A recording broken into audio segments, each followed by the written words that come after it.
Hey, I'm Zach. And I'm Jesse. And you're watching Tesla Time News. Episode 207. On Now You Know.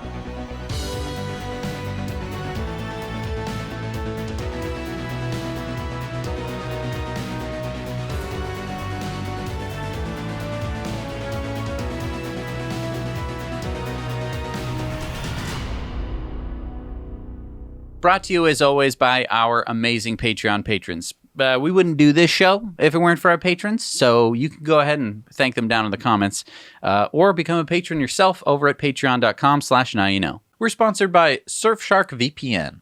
What does VPN mean again? That stands for a virtual private network. It encrypts your internet traffic and protects your online identity. So one of the reasons I like Surfshark is that when we travel, like when we did the Model 3 Euro road trip and I wanted to watch Netflix, I could. And I learned this the hard way, because on our European trip the year before that, remember, we went up to the Ice Hotel?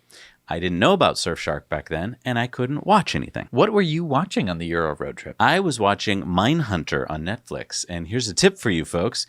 Don't binge watch a series about serial killers while you're on a road trip. I like Surfshark because I like keeping my privacy. I give away enough data as it is. And the best part is that not only will you get a 30-day money-back guarantee so that you can try it out, if you use our code NYK, you will get an 85% discount and 3 extra months for free. So check out the link at the top of the show notes below. And we're brought to you by Battery Hookup, the best place for all your DIY lithium battery needs. Don't get ripped off. Get hooked up. Now You Know viewers get 10% off by using the code NOW at batteryhookup.com. And we're brought to you by ecoware.us. Guess what we got on EcoWare now? What do we got? We got some sexy shorts. Nice. Great. And I thought I'd show off mine. Okay. No. That's okay. That's fine. You don't want to see me? No, we got models, so we'll just show the sexy shorts. I could be like a model? That's okay. That's okay. That's fine. We're already modeling some shirts. You can find these fine shirts over at ecoware.us. Okay. And all of the products at ecoware.us are completely carbon offset, and we plant a tree for every order, so your order will be carbon negative. So speaking of the shirt I'm wearing, where's our flamethrower? Where is my flamethrower?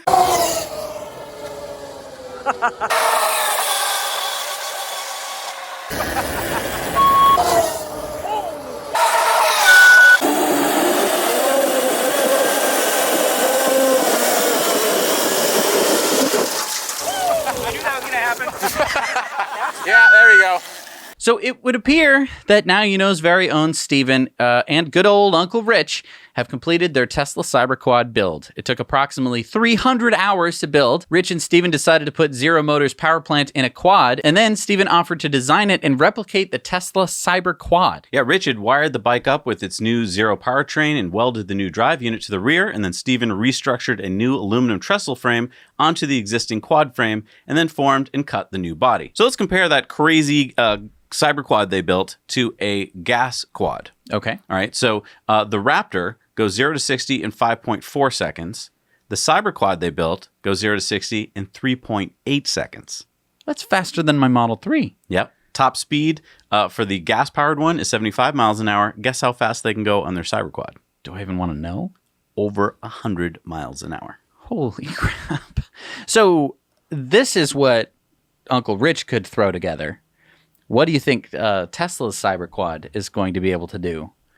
Yeah, I mean... I hope less, actually. I hope that it won't be this terrifyingly powerful, because I don't think most people can handle it. I think it's going to need to be around what a quad can do, maybe a little bit better, like 10% better on the acceleration and speed, because otherwise it's...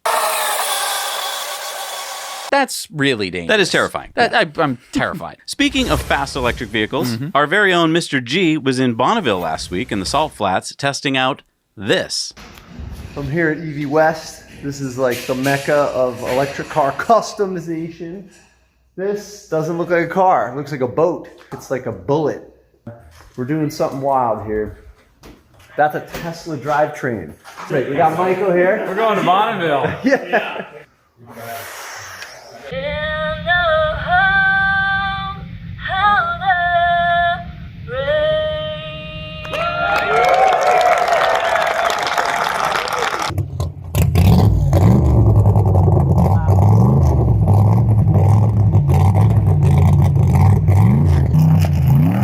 Okay, as you can see here, car gets pushed out because there's no first gear. They only have the top gear.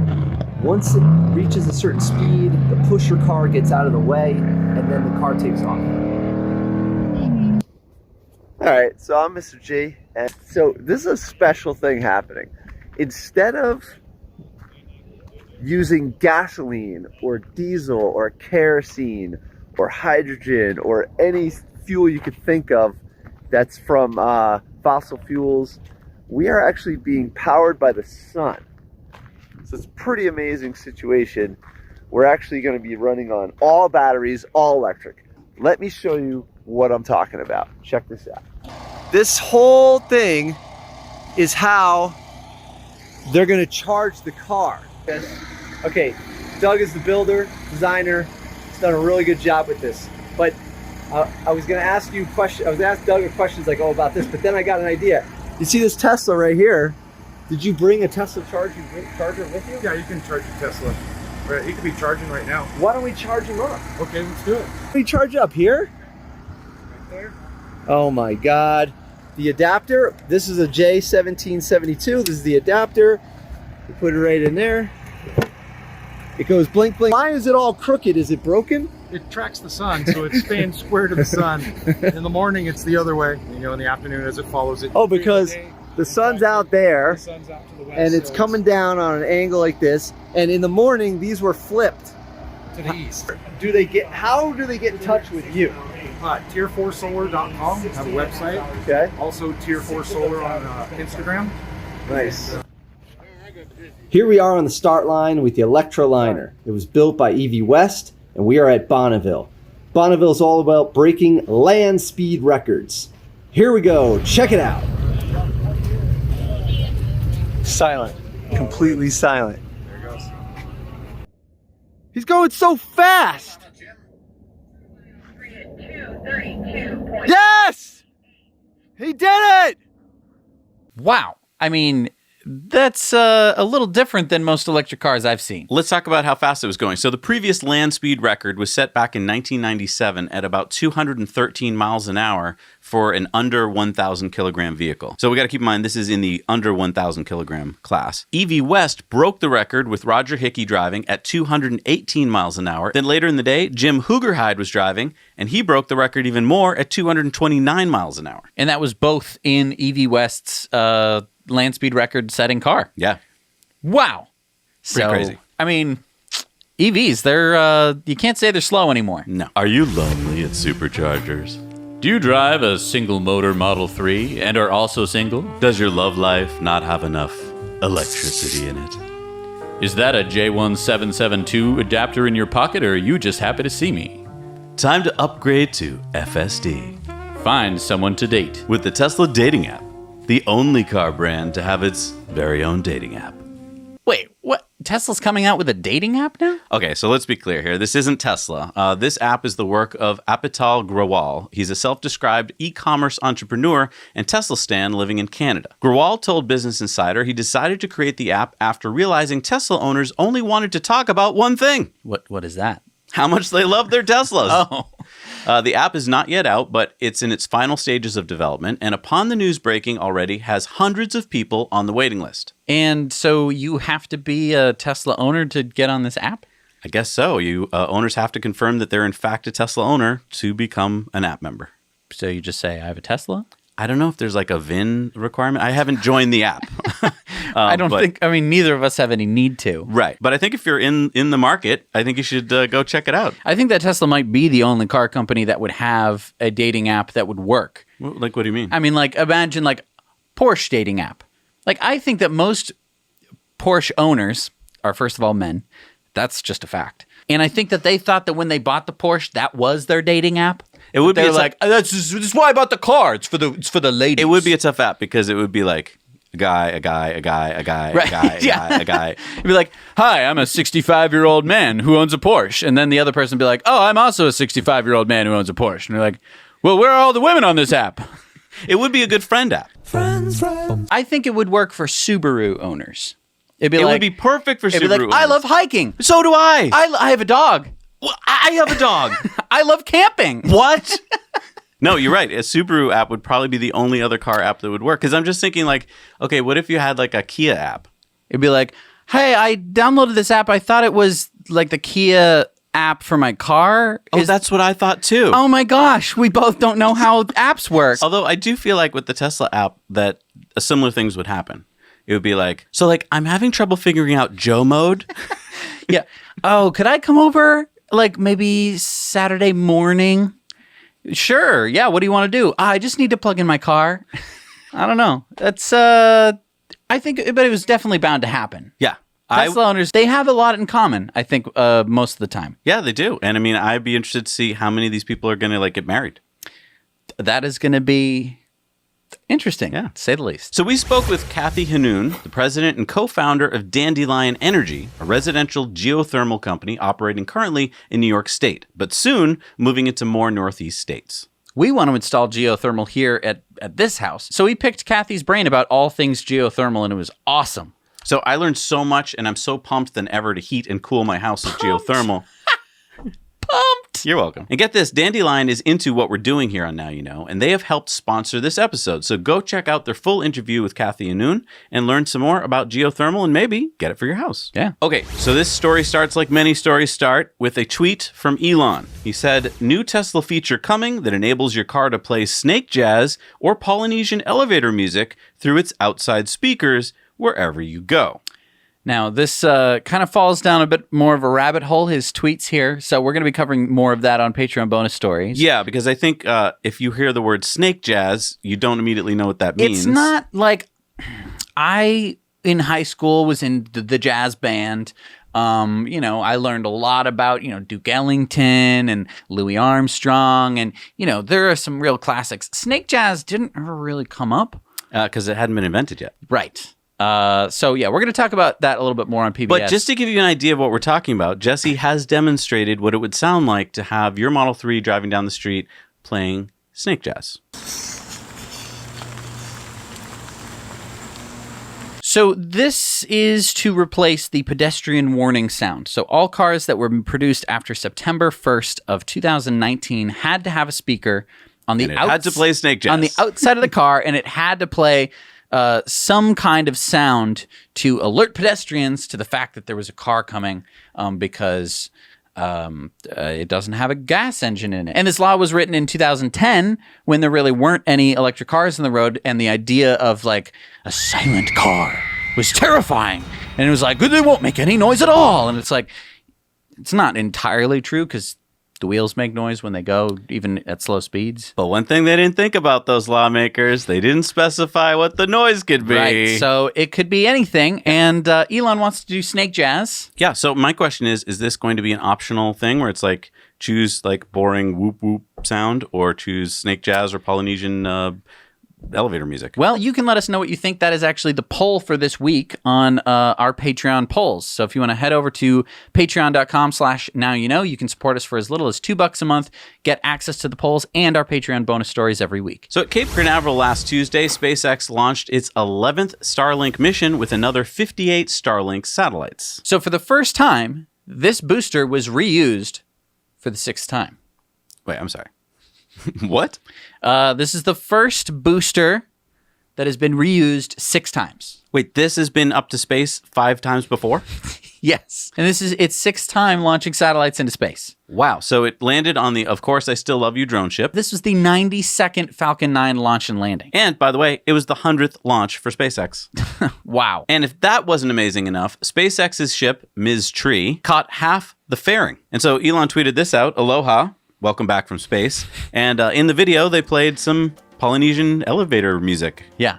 I think that he's really getting into this idea of a spaceport resort kind of thing, where it's like this tropical sort of place where you launch the rockets from. Because rocket scientists know that you got to go closer to the equator to launch rockets to be more efficient. So you may as well just have like a nice island in the middle of the ocean where you're launching rockets from, and that's your little resort. Yeah. And so let's talk about the reuse part, because according to the tweet from Michael Baylor, ULA has said that you need to refly a booster 10 times for the economics of reusability to make sense. SpaceX is now up to 6 with Falcon 9. And Elon said, payload reduction due to reusability of booster and fairing is less than 40% for Falcon 9, and recovery and refurbishment is less than 10%. So you're roughly even with 2 flights, definitely ahead with 3. Now, I think the reason that ULA might have quoted something like this is because to them... Because they can't do it? Well, yeah, definitely because they can't do it. But you'd be like, oh, but to make the rocket reusable, you'd have to add components and make it more expensive and complicated. And so therefore, what's even the use? You'd have to reuse it 10 times. I don't want to have to reuse it. Right. Yeah, I don't like having toys. I throw them away when I'm done with them. Boring. So then Everyday Astronaut said, now that you're at 6 flights, still think 10 is possible? What do you think will be the limiting factor that will end their service lifespan? And Elon said, I don't want to be cavalier, but there isn't an obvious limit. 100 plus flights are possible. Some parts will need to be replaced or upgraded. Cleaning all 9 Merlin turbines is difficult. Raptor is way easier in this regard, despite being a far more complex engine. And then Viv said, how often do you need to replace individual Merlins on Falcon 9 before reuse? And Elon said, almost never need to replace the whole engine, but some individual parts like turbine wheels need to be replaced over time, similar to a jet engine. And I think this is really important to mention here, which is, yeah, they're learning how to refurbish them and get them ready for reflight, but you don't throw out a jet when you're done with it. I wonder if airplane companies kind of ran into the same thing when they came out with jet engine aircraft and people were just like, well, what do you mean? It's crazy. How could you do that? And you're like, no, we can just clean it and fix it and do stuff. And you're like, well, don't you have to throw the whole airplane away? It's like, no. Well, and the other thing I want to mention here is this is just the Falcon. I know. We're not even on to Starship yet. Right. And then Toby Lee said, are you going to push the booster to go above 10 flights or maybe put it on display at SpaceX headquarters? And Elon said, we will push for 10 flights with Starlink. They don't need this booster to display at SpaceX headquarters because they already have a booster on display. Right. Which I think is pretty smart. I think they should just start putting them up all over the place. All over the place, because then you'd be like, whoa, what the heck is that? You'd be like, oh, it's a rocket. that one actually came back from space. And actually, you could just land it there. That's a good idea. In fact, we should start that. We should start like a petition to have a rocket landed in your backyard. Or like in a town. Yeah. It'd be cool, like for a town that like needs to get media attention. They're like, what? Well, what can we do? We need a cheap statue. Where can we get one? Well, the roads here suck. We can't get any granite or anything. How are we going to get a statue? Well, I have an idea. All right, so another story that came from a tweet. This came from Space Intelligence. They said, old engineers saying, what holds with 4 screws holds with 3 too. Elon said, my favorite is one in tension, other DOF in compression. New Roadster wheels will only have 1 nut. Then Zubrin said, center locking F1 style nuts require a huge torque wrench and a huge nut, 70 millimeters or more. Will one come with the new Roadster, and will all service centers have one available that can torque the single nut to spec over 300 foot-pounds? Elon said, yes, it will have huge nuts. Haha. So, okay, the Roadster. We haven't talked about the Roadster in a while. Yeah. Remember, we've ridden in the Roadster. We're ridden in the Roadster, and we should be getting, let's say, more than one Roadster. Let's say that. In the future. Does this mean we have to get one of these torque wrenches?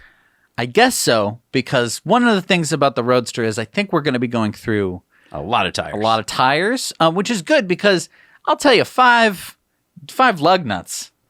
Oh my God, you have to do star pattern every time I'm loosening and tying. Wow, did I get that one? Did I forget that one?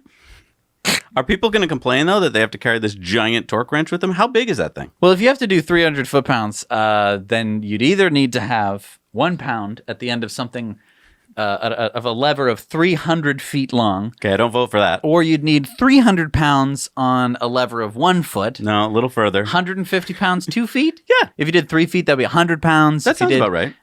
You could do 6 feet at 50 pounds? Yeah, but that's going to be hard to fit in the car. I go for the 3-footer. Yeah, just fold it. Okay, but here's the question. What other cars have a single lug nut? Well, I have seen a few Honda Civics in my day that have only had probably 1 lug nut on there. No, but that's probably not what the design intent was for the vehicle. There's the Porsche Carrera GT, the Porsche 918 Spyder, the Porsche 997, but that's optional, the Porsche 991, the Koenigsegg one, the Koenigsegg Regera, the Lamborghini Aventador SV, and the Lamborghini Huracan, which is, again, optional. So not a whole lot.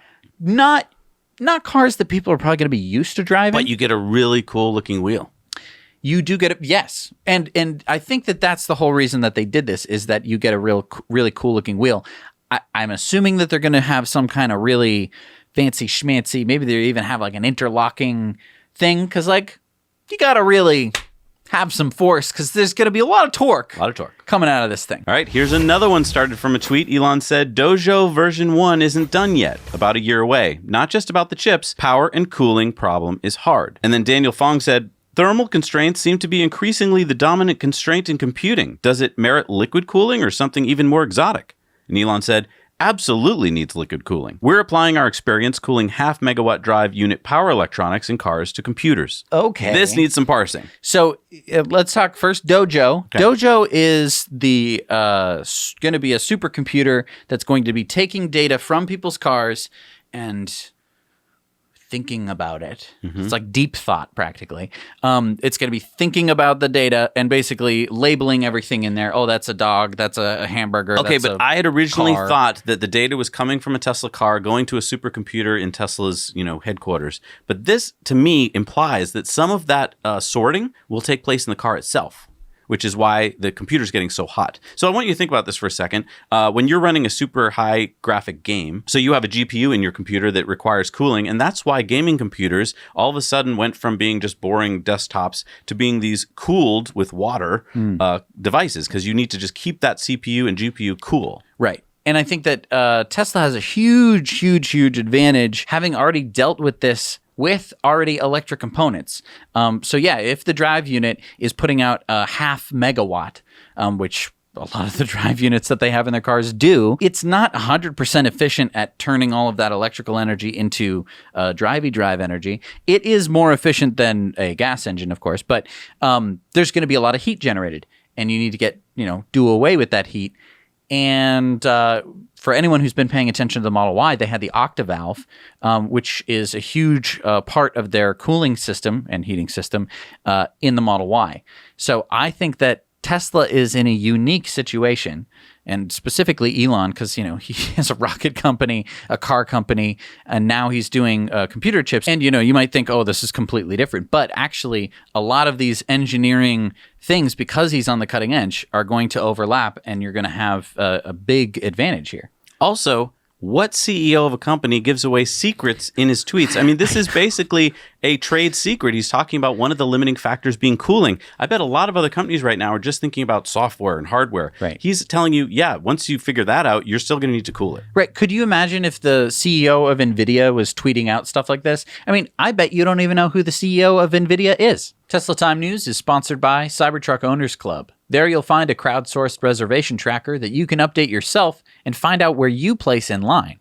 You can also check out their website for Cybertruck news, discussions, and community for Cybertruck enthusiasts and future owners. And they have a 3D configurator allowing you to visualize the Cybertruck in any color, wrap, or logo, both on screen and in augmented reality. So as we all know, the Tesla share price has been going, well, what some people are calling crazy lately. So but I would just call it up. Yeah, so if you're looking for reasons to tell your friends and family why Tesla's share price is not crazy, well, how about this? U.S. buyers of Teslas have not been eligible for the $7,500 federal tax credit since 2018. Yet Tesla is still the #1 EV seller in the U.S. with 81.6% of the EV market in the first half of 2020, according to BuyShares. And if that weren't enough, Tesla was the only auto company in the U.S. to sell more vehicles, including trucks and SUVs, in the first half of 2020 than in the first half of 2019. So take a look at this chart here.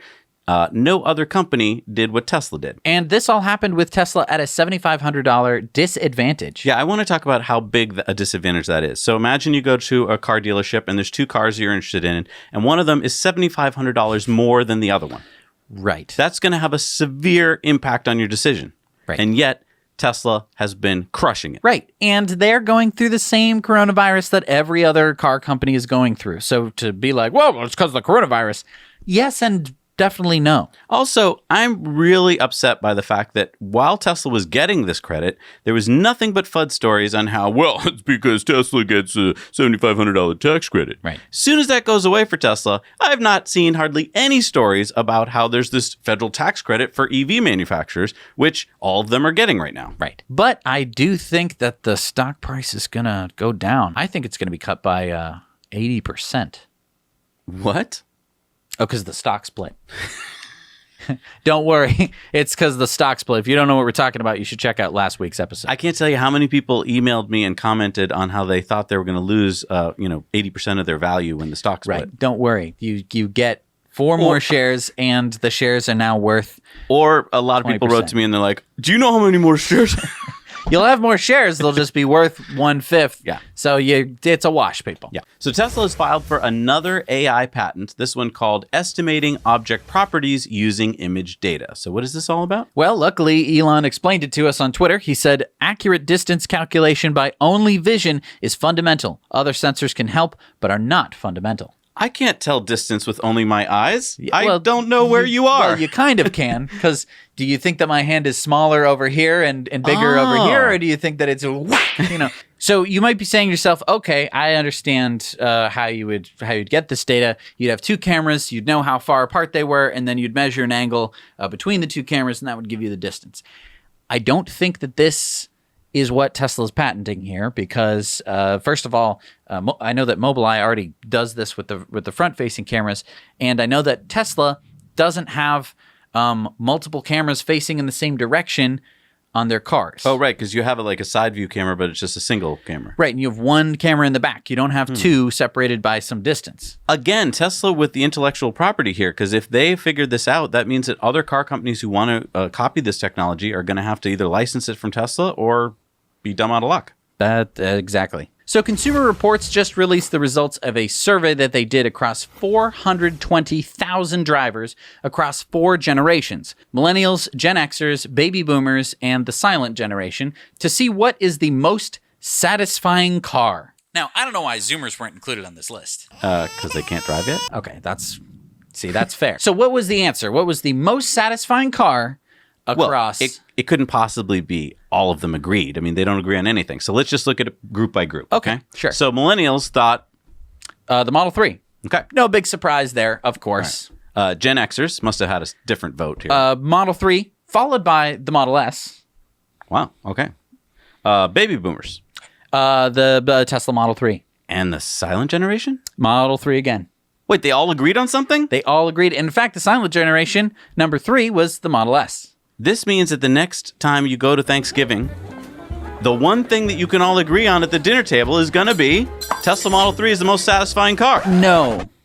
No? Not unless everyone in your family drives a Model 3. Because Oh, these I are see. just the drivers of those particular cars. No, I get it. But I mean, what's really amazing to me is that if we look, for instance, at the silent generation, there's cars on here you would expect. There's the Ford Mustang, right? But then you also see the Model 3. Or if we go to the baby boomers again, the Ford Expedition is number 2 and the Porsche Boxster is number 3. But Right. yet the Model 3 is number 1. Like, It's funny, baby boomers Model S is number 4. yeah. So, I mean, the Model S is on a lot of these lists as well. I think the thing to keep in mind here is that once you get someone in a Tesla, especially Model 3, because it's one of the most affordable, their opinions change. Yeah. Whatever preconceived notions they might have had get just washed away by the amazing acceleration and handling of the Tesla drivetrain. And this is a perfect argument for your friends who you're trying to get in the Model 3. If they're like, well, I don't even want to bother. You can just be like, hey, Consumer Reports, you know them? It's Consumer Reports. Exactly. They did the survey and look at the results. And so if you need a clip to share with your friends, head on over to the Now You Know Clips channel where we've chopped this down into a bite-sized shareable clip so you don't have to share the whole episode. So you might remember some weeks back that there was talk of a company that could hack your Tesla Model 3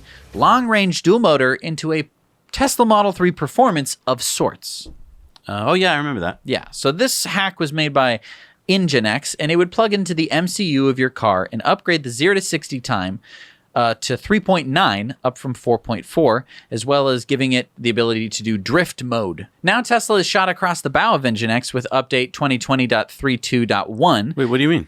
So take a look at this. You'll see that there is an error on the screen of one of the users of this hack. I kind of saw this coming, that Tesla probably knows what's plugged into their MCUs.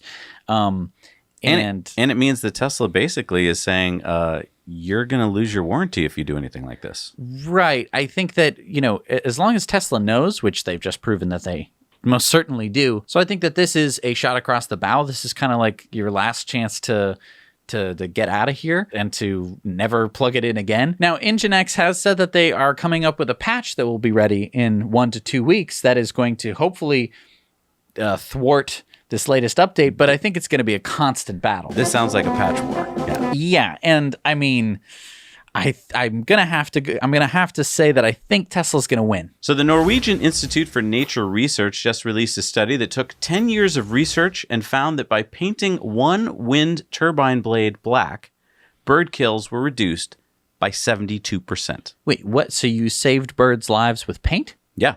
Scientists explain that normally when all the blades are the same color, usually white, an effect called motion smear makes the blades almost invisible to birds. But with one blade painted, it's easier to spot and therefore avoid. Interesting.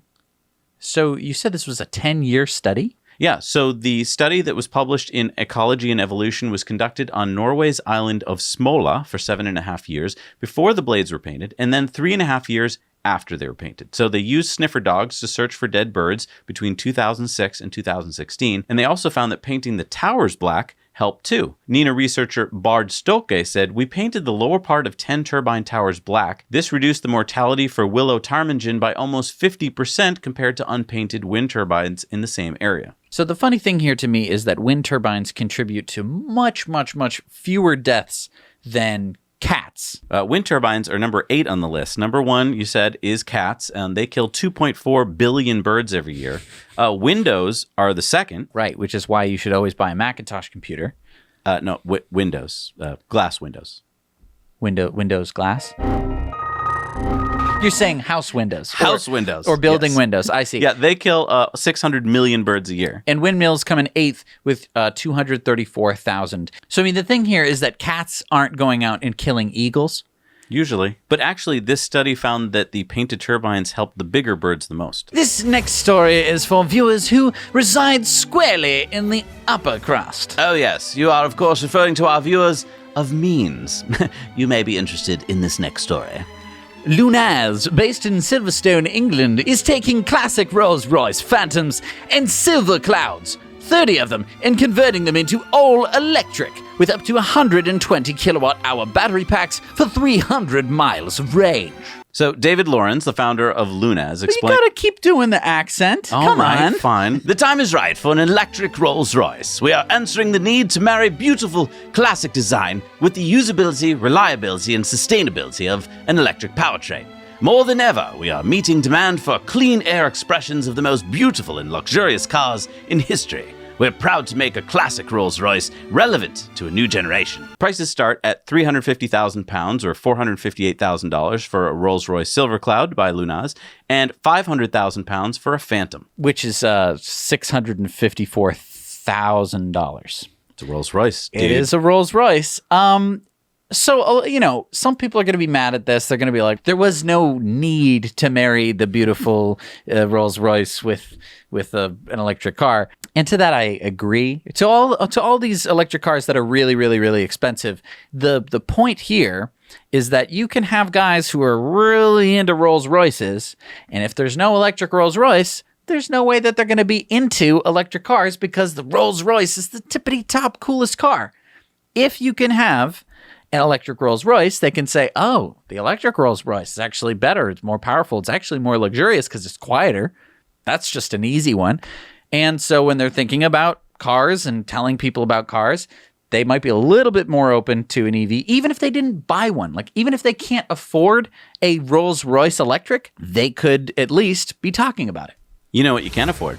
What? An electric race car. That's true. Yeah, so we've got the electric performance Tesla race car in Colorado as we speak. And you might be like, so what is this race car and why is it in Colorado? So there's this race in Colorado. It's called Pikes Peak. It is a mountain that you can drive up.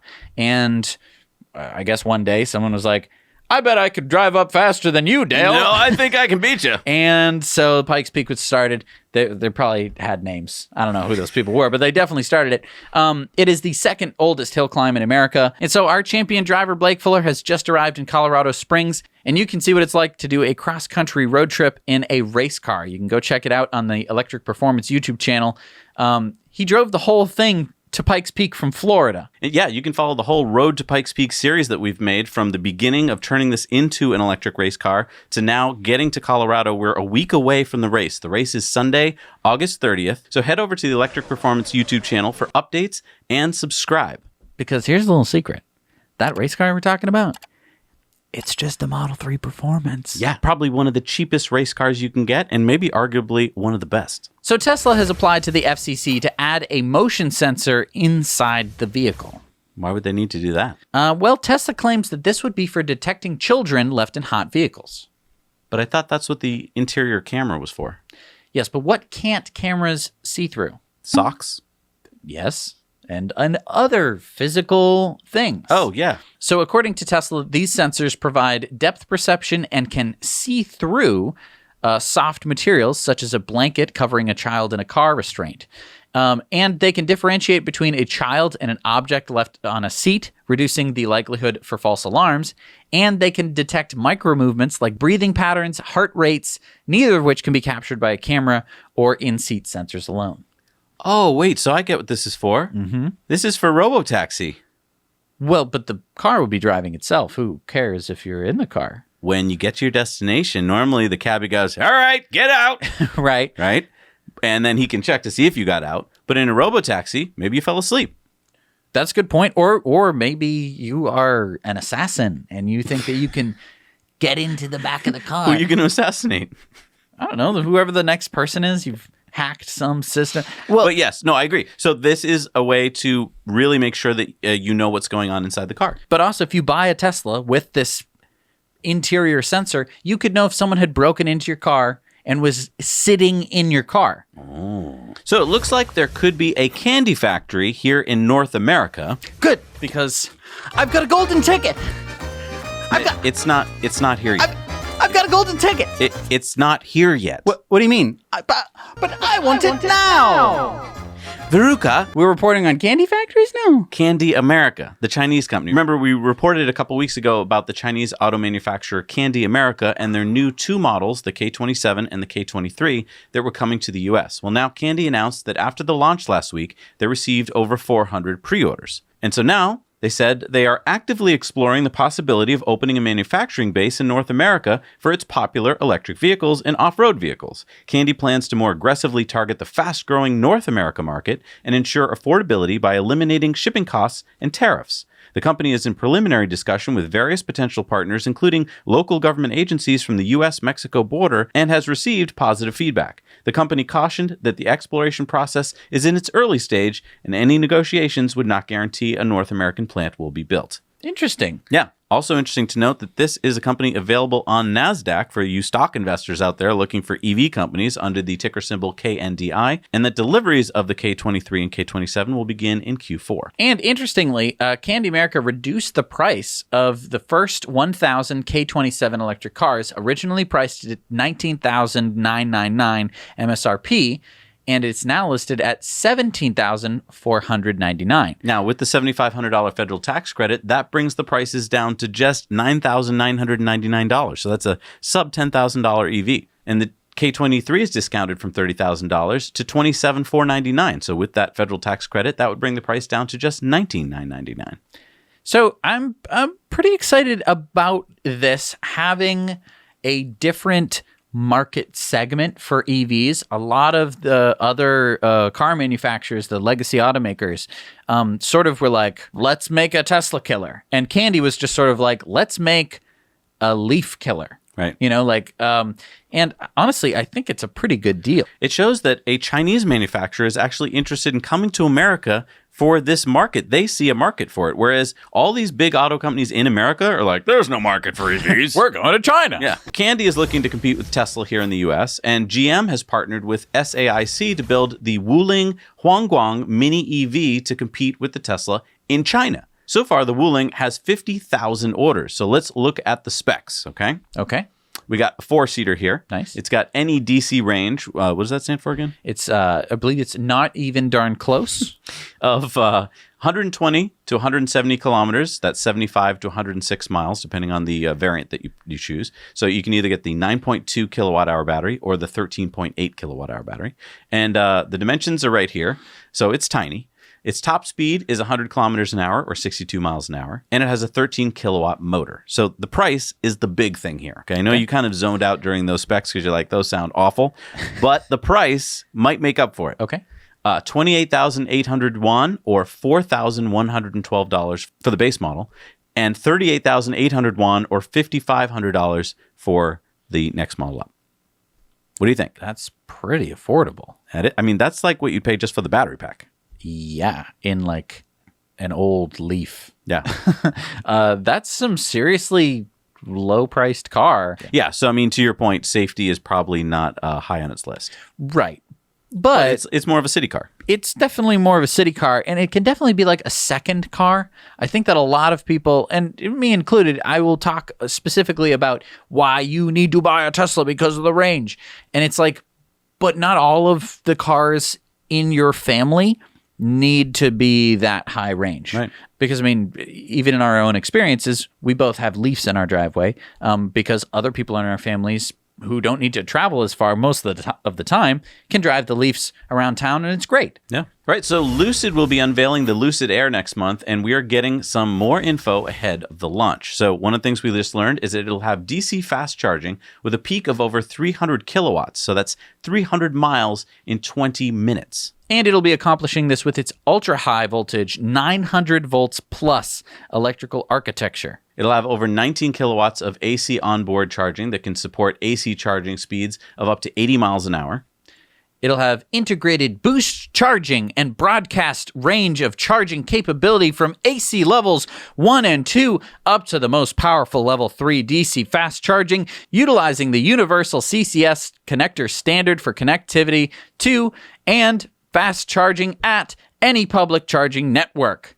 Would you like me to translate that for you? Sure. BSBSBS, BSBS, CSS connector. Right. It's basically just a long-winded way of saying it's going to have the CCS.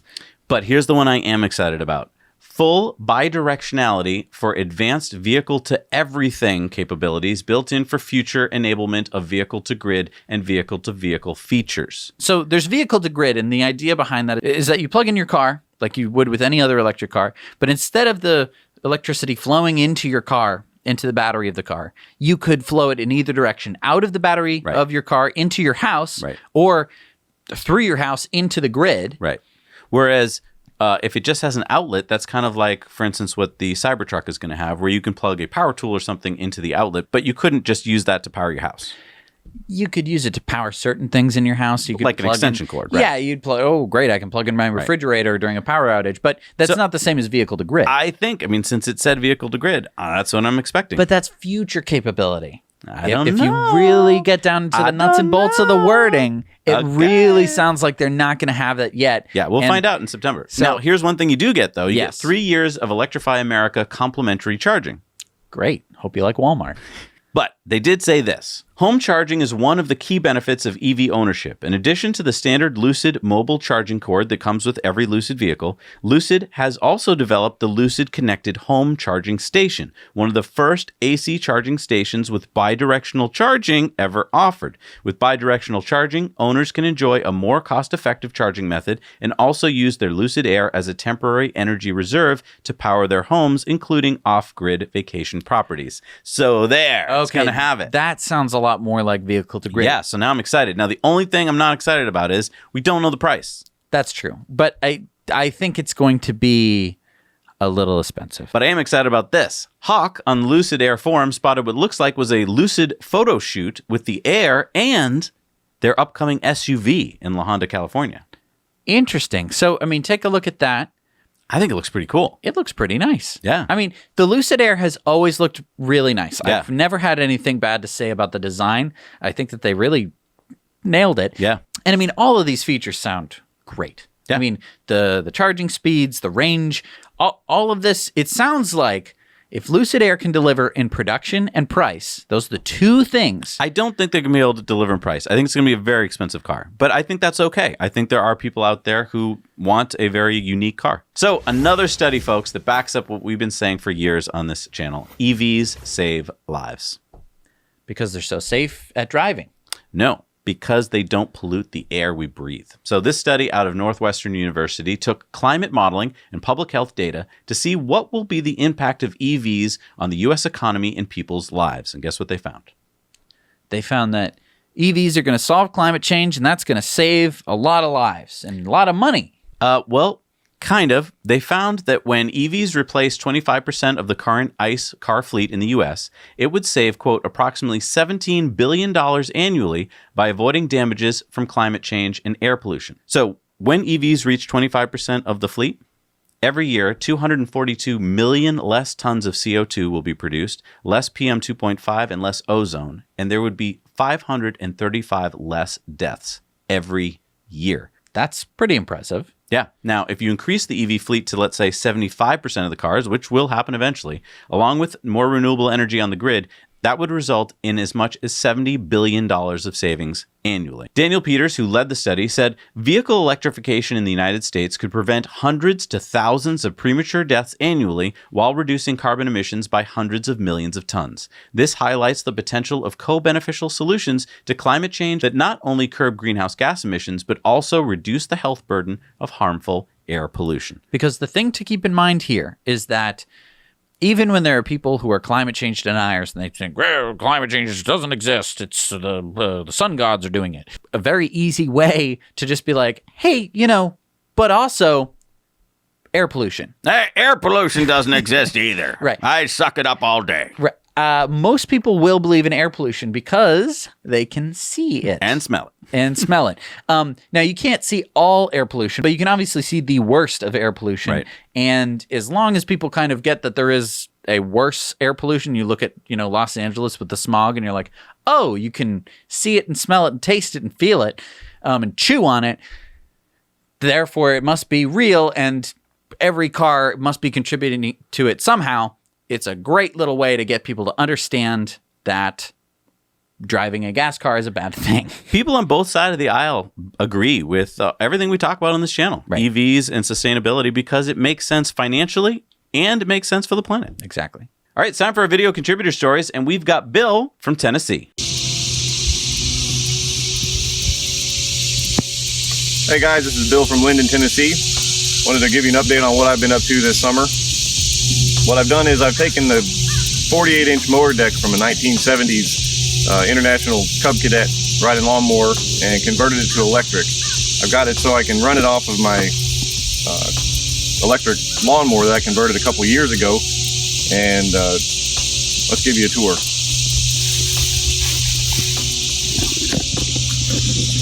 All right, so there's the lawnmowers I was talking about. It's got two Chevy Volt modules in there, 48 volts. That goes back to a permanent magnet AC motor. And then I've got these Anderson connectors straight up to the batteries through a contactor with a switch. The switch is over there under the seat normally.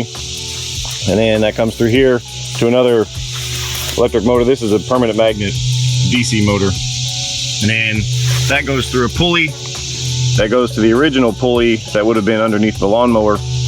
And I've got a little clutch here because since I'm not running any kind of throttle control, there's a big initial surge of electricity of amperage, and I don't want to burn up my contactor. So you start the motor with the belt not engaged, then you can engage them. And really there wasn't much to do other than mount some wheels in the back and the motor mount. I put a little cargo area there just because, and for some reason I put a 2-inch receiver hitch on it. I don't know that I'll ever do anything with that, but there it is. Okay, well, let's see how it works.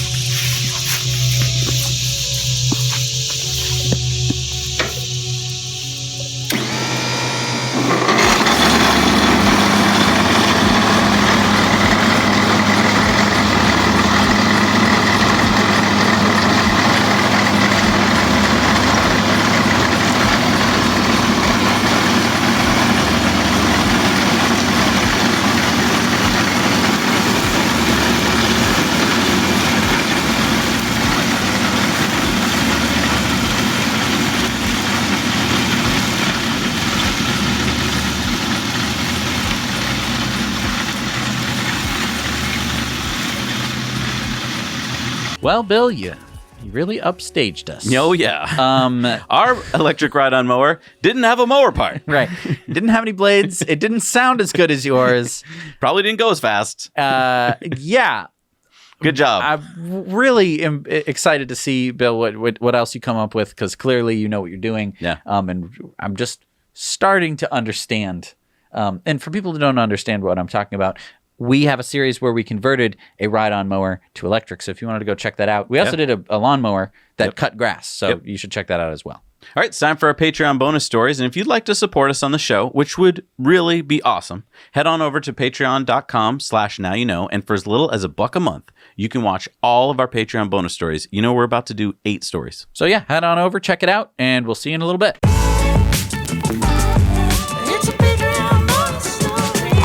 All right, we're back from our Patreon bonus stories. It got a little dark there at the end, but hey, sometimes that's the way it goes. C'est la vie, you know. All right, it's time for the shout-outs. These are people who support us for $5 or more a month. Who do we got, Jesse? We got Craig Fleming, Mats Hofstra, Richard Kornblith, Tesla Rosa, Jim and Joyce Meadville at Payroll Plus, Wayne Man 9, Hunter Stone Mountain, Oxley, David Lovecamp, Stevens Cowles, Jim Hiza.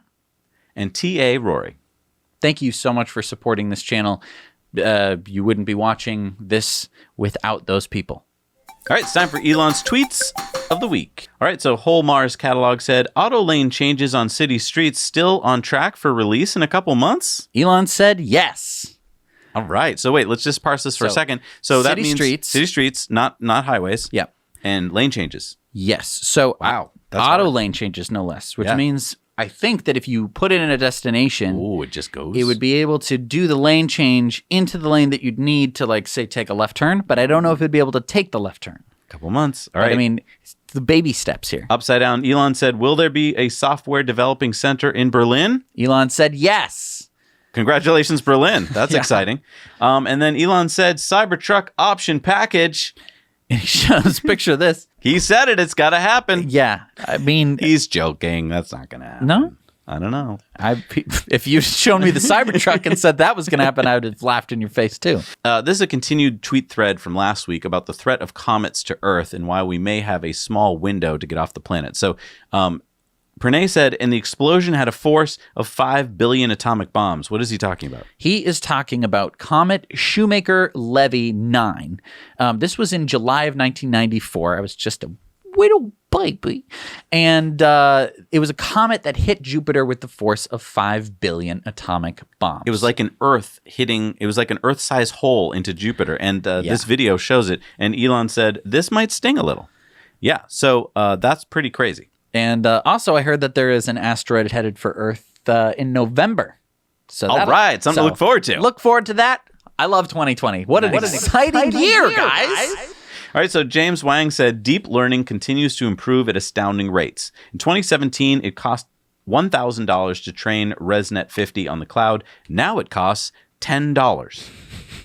Elon said, humans are swiftly becoming a small percentage of total compute. So I thought this was interesting. If we look at deep learning's workloads, they're growing at 5 times the rate of Moore's law. This chart here, it's not linear. It's going vertical, the rate at which AI is working. And if you see right here on the chart, it's very small, but Tesla AI is at the top of that chart. All right, so RGV Aerial Photography said, SpaceX Boca Chica build site 2 years apart. So this is what it looked like before, and this is what it looked like after. And Elon said, this little spit of dirt will take us to Mars.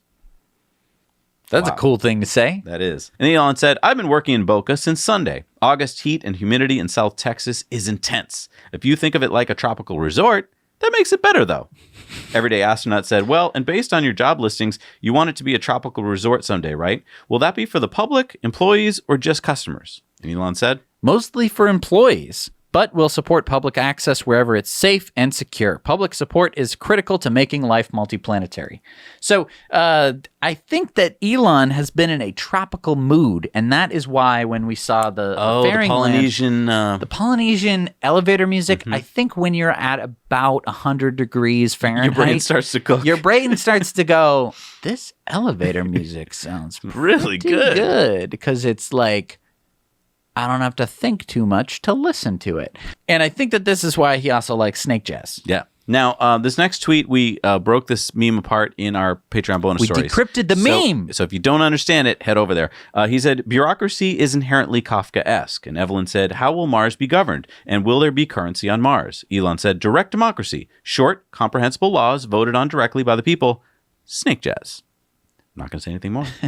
All right, it's time for community mail time. Community mail time. So Jose wrote to make sure that we didn't miss this tweet. That is the president of Dominican Republic, Luis Abinader, affixing the official presidential plate to make a Tesla Model S the official presidential car of the Dominican Republic and the first electric presidential car in the world. What the heck took so long? I don't know. What took? I mean, seriously, what? Really? Yeah. Seriously? Yeah. Huh? Man. Congratulations, Dominican Republic. I mean, That's great awesome. job. You guys rock. And then Jose said, just to give you guys a little bit of context of the EV situation in the country right now, we have 22 level 3 chargers and 52 level 2 chargers installed in strategic places around the country, and another 478 level 3 chargers are going to be installed next year. Thanks for your great show, guys. Electric cars are here to stay. There's no going back. When your president buys an EV, there's no going back, that's for sure. And this from Michio and Chris. They said, good day, Zach and Jesse. My son Michio and I love watching your show every week. Wanted to send something your way. I put together a proposal to my company to install solar at our headquarters campus in Calgary, Alberta. I'm happy to announce that with various meetings, we got the green light on the project. The back parking lot will end up with a 5 megawatt system as per the render below. I'm hoping they install more as we have lots more space. I'm not able to announce the vendor yet, but soon I will with video to follow. Thanks and keep up the amazing and inspiring work. Thank 5 you for doing megawatts. That is awesome. So Mark in Nevada let us know that Nevada is going through a bit of an energy crunch. So is California. And so to help with that, Tesla has been sending this message to owners in their cars. Yeah. And then Daryl shared this photo.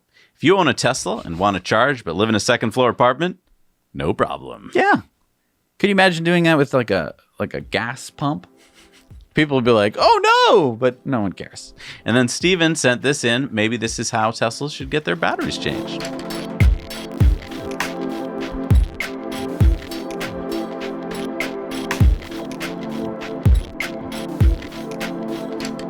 All right, so the poll this week, we asked you what amenities would you like to see at the Boca Chica Spaceport Resort? Oh, this is on the Patreon poll. This was on the Patreon poll. So if you want to answer polls like this, you can head over to Patreon, support us for just $2 a month. You'll get access to the polls and the Patreon bonus stories. Let's look at the results of this poll. So we had a lot of different... The most popular thing they want is Hyperloop Station. Right, because I mean, if you're going to be taking an intercontinental trip to somewhere else in the world, you're not going to want to drive there. Nope. That's too slow. Take the Hyperloop.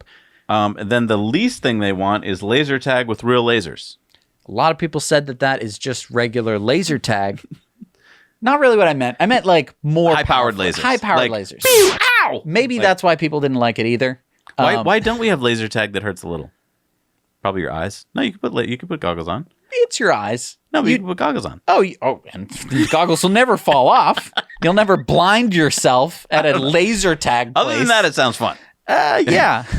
All right, it's time for Supercharger Reviews. These are sponsored by our friends at Evannex, the Tesla community's accessory store. If you're looking for awesome accessories for your Tesla, check out Evannex and use our discount code NowYouKnow to save you $10 on purchases over $100. And before we get to the Supercharger Reviews, we've got the candidate for the prettiest supercharger.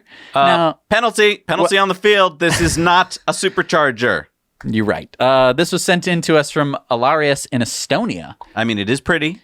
And I'm going to allow it because wait, you can't. Wait, how much power is there?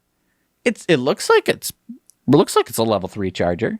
I'm going to allow it. This is for superchargers only. It's next to a big windmill. I don't care. This is about superchargers. Well, next week we'll have a supercharger. Right. You can relax. Hi, Zach. Hi, Jesse. This is Justin. I'm here in Carlisle, Pennsylvania.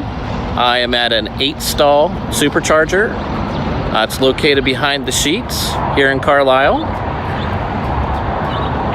It's kind of a remote location.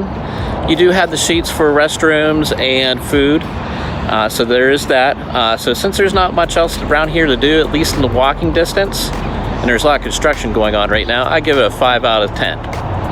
And now you know. Hi Zach and Jesse, this is Brian and Heather in Wolverhampton in England. We're going to do a supercharger review here at Hilton Park just off the M6 northbound. It's a 12-stall V2 supercharger, and it's going to be opening tomorrow, so it's quite exciting. We're going to give it a 7 out of 10. It's got toilets here, Burger King, Costa Coffee, Greggs, W.H. Smith's, and a Travel Lodge hotel. Oh, don't forget the Marks and Spencer's food, and it's right off the motorway. But the services themselves are looking a little bit tired. Well, that's all from us. Now you know. Hi, Zach and Jesse. We're here at the Springfield, Missouri supercharger. This is an 8-stall, 150 kilowatt. Works very reliably. I've charged here a couple times, getting good speeds each time. They are doing everything right. This is in the parking lot of a gas station and a convenience store / liquor store known as Macadoodles. You may note right there the sign that says "Inquire Inside" about Tesla perks. They will literally give you a free fountain drink and a 10% discount on anything else that you purchase inside. They're doing absolutely everything right here. They have squeegees for Tesla cars, in addition to garbage and even a recycle bin right over here next to the superchargers. So I would give this a 10 out of 10. If I can cheat, maybe an 11 out of 10. This is the best supercharger I've been to. Hey Zach and Jesse, this is Jason from Mashpee, Massachusetts, Tesla JD, reviewing the superchargers here in Mashpee. We're getting a good rate. These are 125 kilowatt superchargers. There's a lot here at the Mashpee Commons. We have CVS, lots of restaurants, Bobby Burns, Starbucks, plenty to do here. A lot of shopping, there's even bowling. It's a great spot. If you're in Mashpee, Mass, stop by here and check out these superchargers. Now you know. Thank you, guys. Yeah. I love supercharger reviews. Best part of the show. All right, what do we got for superchargers this week? We have new superchargers this week. The 24-stall version 3 supercharger in Brunswick, Georgia. Can I just stop you right there? 24 stalls. At 250 kilowatts Holy each. moly. That's a lot of power. Where are they getting all the power from? The sun. I'm giving you all the power I can, Captain. All right, number 77 in Germany is the 8-stall 250 kilowatt in Wismar, Germany. The 8-stall version 3 in Ashland, New Hampshire. Wait a minute. We just missed it. We were there on Wednesday. They opened it on Friday. Number 867 in the U.S. is the 8-stall 150 kilowatt in Baker City, Oregon. Number 28 in Hong Kong, the city of Hong Kong. There's 28 superchargers. This is number 1,934 in the world. Is a 3-stall version 3 supercharger in Lohas Park, Hong Kong. All right, it's time for the Patreon giveaway. Get that big barrel of fun up here. We're going to give away a poster. When there's a huge solar energy spill, it's just called a nice day. All right, let's see who's going to win this. I'm going to sign this one up. And the winner is Stephen O'Brien. Congratulations, Stephen. Thank you for being a Patreon supporter. If you want to get in this big barrel of fun, you can support us on Patreon. For every dollar you help support us, you earn a chance to win. And yeah, thank you so much, Stephen. And hey, you want the golden ticket? It's a silver ticket. This is a gold marker. Bingo. Golden ticket. I think it's pretty cool that our flamethrower is driving around on a Cyberquad. That's like as in a couple of years, it's going to be pretty boring. Everyone's going to be like, oh, there's another Cyberquad with another boring flamethrower. But for now, it is really cool. Yeah. And I think what Rich and Steven are doing is pretty awesome there. Yeah. Making a Cyberquad from scratch. Like, they studied pictures. They zoomed in to find out how they made it. And they're using pretty much the same guts. Like, I think it was made with the Zero motor train. Like, that's pretty cool. Oh, yeah. No, I mean, I think Tesla should hire Steven and Rich to be their Cyberquad experts, since they've done it. It's sketchy. I mean, not sketchy in the way that they made it. It's just sketchy of how powerful it is. Yeah, well, I mean, hey, it's like the e-bike that Simon Cowell fell off of. You don't have to drive it that fast, you know. Right. You could, but if you mess up, you're no, gonna but you could put it in level 1, back. level 2. You know what I mean? It could have like 6 levels or something, and you could choose. You know, I want my mommy level, and then just go drive it around it. Like you did it with the, you know, you drove around at like 18 miles an hour on the thing that we built. On the how fast do you think we were going on that thing? 6, 7, 8. probably. Yeah, is. so I mean, that would be the I want my mom. It didn't have any brakes. Right. I just want to point out. And I don't think we Does really... the Cyberquad have brakes? Yeah. Oh, okay, good. It better have brakes. Anyway, hey, thank you to everyone who's helped support this channel. If you're wondering who all these people are, these are people who help support this channel at the $5 level and above, and we can't do this show without them. You might be thinking, like, you guys should just do the show. Yeah, no, it takes all week to write the show. Yep. Because news is happening all the time. And it takes pretty much all day to film the show, and then it takes about a day to edit the show. Right. So, like, yeah, it's a lot of work. It's a lot of work. Like, sometimes I watch other YouTubers who have a video that comes out, like, once a month, and I'm like, screw you! We come out with, like, 4 a week. I know. Come on! It's really a lot. So we can't do it without our Patreon supporters. And if you want to help support us on Patreon, that'd be super great of you. It would be. And we'll see you next week. Thanks to our patrons. Now you know.